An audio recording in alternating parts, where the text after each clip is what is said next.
Cuba clampdown, Trump promises tougher response as airlines cancel flights to Havana. Alaska Airlines have announced it is canceling a daily flight between Los Angeles and Cuba's capital Havana after Donald Trump implemented new travel restrictions.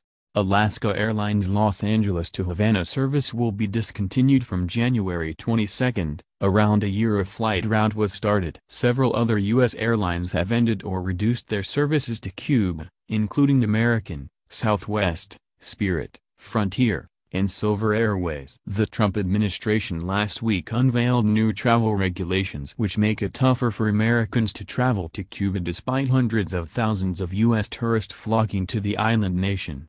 By the end of May 2017, the number of U.S. tourists traveling to Cuba had reached almost 285,000, surpassing the total for 2016. The new travel rules will still allow legal avenues for travel to Cuba but are seen as Donald Trump making good on an earlier pledge to roll Barack Obama's move toward warmer ties with Havana.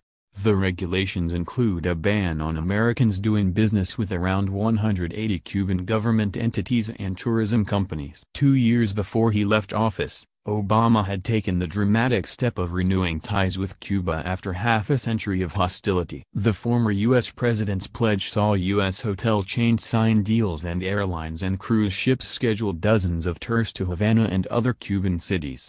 But in June the U.S. president announced he was canceling the last administration's completely one-sided deal with Cuba. Cuba and the U.S. also reopened embassies in each other's capital, renewing diplomatic missions that had been shuttered in 1961 during the dictatorship of Fidel Castro and later the Cuban Missile Crisis, which experts claim came close to an all-out nuclear war.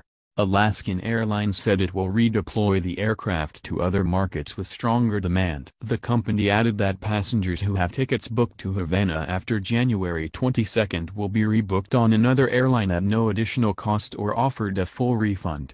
Airline spokeswoman Bobby Egan also said that after a slow start in January, the Los Angeles-Havana flights were barely half full. The airline was selling about 85% of the seats on average by April. She added that demand had remained strong through the summer but from there we saw softer bookings in the fall, autumn.